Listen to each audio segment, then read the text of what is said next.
Hello students, welcome to Smart Tutors. Today we are going to discuss about concept and need of alternative education. आज हम लोग बात करने जा रहे हैं वैकल्पिक शिक्षा क्या है और इसकी क्या आवश्यकता है।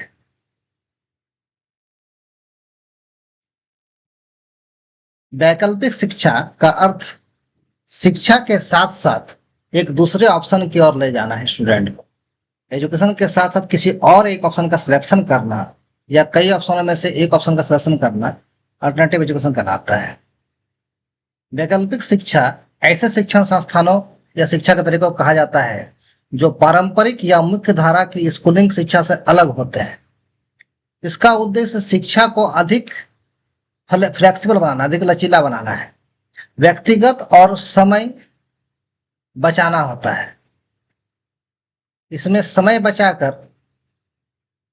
व्यक्ति को ज्यादा कैपेबल, उसकी क्षमता को ज्यादा बढ़ाया जाता है और एक ही समय के अंदर स्कूल और अल्टरनेटिव शिक्षा दोनों दी जाती है। इसके लिए कोई अलग से समय डिसाइड नहीं होता है कि इस काम को करने के बाद करना है। For example,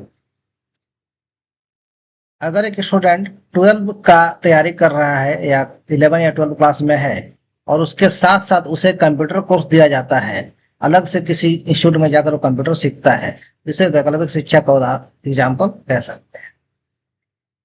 actually academic education के साथ साथ या अलग से ये चलता है। इसको जरूरी नहीं है कि एकेडमिक एजुकेशन के साथ जोड़ा जाए या एजुकेशन के साथ ना रखा जाए। इसको हम साथ लेकर भी चल सकते हैं या इसको छोड़कर भी चल सकते हैं, इसलिए इसे वैकल्पिक कहा जाता है। ये डिपेंड करता है कि स्टूडेंट की रुचि कैसी है, वह किस क्षेत्र में काम करना चाहता है और समाज में वो चीज अवेलेबल है कि नहीं है।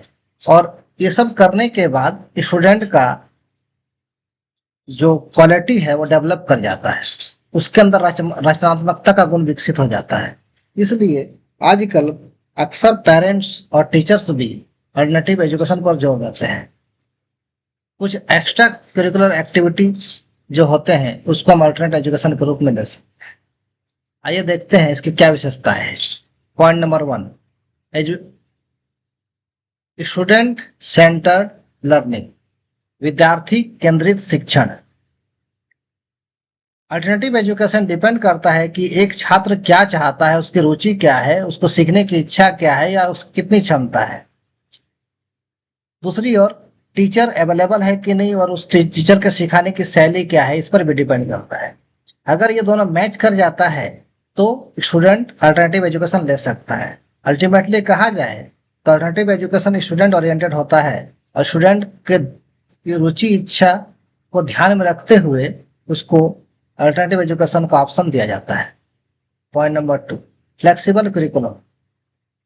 अल्टरनेटिव एजुकेशन का करिकुलम फ्लेक्सिबल होता है। स्टूडेंट अपने हिसाब से डिसाइड कर सकता है कि हमें क्या करना है और कब करना है। इसके लिए कोई टाइम बाउंडेशन नहीं होता या कोई एज का इसमें बाउंडेशन नहीं होता या किसी तरह का एकेडमिक डिग्री की आवश्यकता इसमें नहीं होती। फॉर एग्जाम्पल, कोई डांस सीखना चाहता है, कोई म्यूजिक सीखना चाहता है या किसी को किसी और आर्ट में इंटरेस्ट है, किसी को कराटे में इंटरेस्ट है, तो ये अपने हिसाब से लोग सेलेक्ट कर सकते हैं और इसको सीख सकते हैं। ये काफी फ्लेक्सिबल माना जाता है, काफी लचीलापन इसमें आता है। जब जरूरत हो सीखिए, जब मन करे छोड़ने का छोड़ सकते हैं। Point number 3, smaller class size, छोटी कक्षाएं। जो अल्टरनेटिव एजुकेशन होता है वो रेगुलर क्लास के साथ साथ छोटे छोटे टाइम के क्लास को जोड़ दिया जाता है। जैसे आधे घंटे 40 मिनट के कुछ क्लास को जोड़ दिए जाते हैं, उसी में इसको सिखाया जाता है। ये स्कूल के अंदर भी हो सकता है और स्कूल के बाहर भी कहीं हो सकता है, जिसमें स्टूडेंट और टीचर दोनों कंफर्टेबल हो और दोनों के आपस में बेहतर रिलेशन बने और एक खुशनुमा माहौल बने और साथ में रह के वो लोग इंजॉय करते चीजों को सीख सके। पॉइंट नंबर 4, फिलोसॉफिकल डाइवर्सिटी, दार्शनिक विविधता। दर्शन के हिसाब से देखा जाए तो इसमें विविधता पाया जाता है, क्योंकि अलग अलग स्टूडेंट को अलग अलग तरह की रुचि है, अलग अलग तरह के उसके विचार हैं, तो सबका अल्टरनेटिव एजुकेशन के हिसाब से विचार एक जैसा नहीं हो सकता, उसमें डिफरेंस पाया जाता है। कोई डांस सीखना चाहता है तो कोई कराटे सीखना चाहता है, कोई म्यूजिक सीखना चाहता है तो कोई फाइन आर्ट सीखना चाहता है, कोई कंप्यूटर सीखना चाहता है तो कोई मैकेनिज्म का काम सीखना चाहता है। तो किसी का भी विचार एक दूसरे से मैच करे ऐसा जरूरी नहीं है। अलग अलग विचारधारा के लोग अलग अलग प्रकार से अल्टरनेटिव एजुकेशन ले सकते हैं या प्रोवाइड कर सकते हैं। Point number 5, inclusive and adaptive. Alternative education समावेशी भी होता है और अनुकूलनशील भी होता है।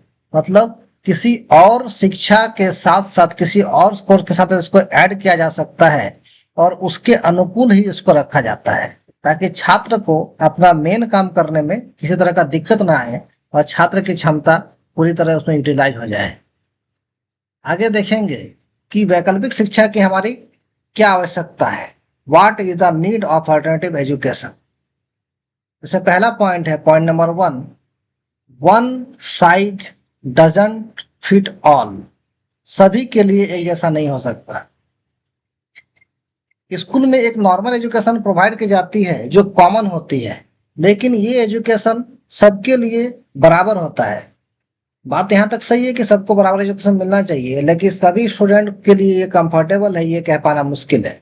इसके साथ साथ सबकी रुचि अलग अलग है, इसलिए सबको एक अल्टरनेटिव एजुकेशन की आवश्यकता पड़ती है और उसकी रुचि के अनुसार इसे प्रोवाइड करना चाहिए। Point number 2, support for marginalise learner. कुछ ऐसे छात्र हैं जो गरीबी रेखा के आसपास निवास करते हैं, या तो उसके नीचे या तो उसके ऊपर रहते हैं, तो उन्हें कुछ चीजें सिखाने से छूट जाती है।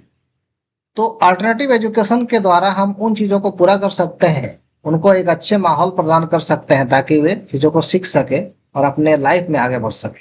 Point number 3, focus on holistic development.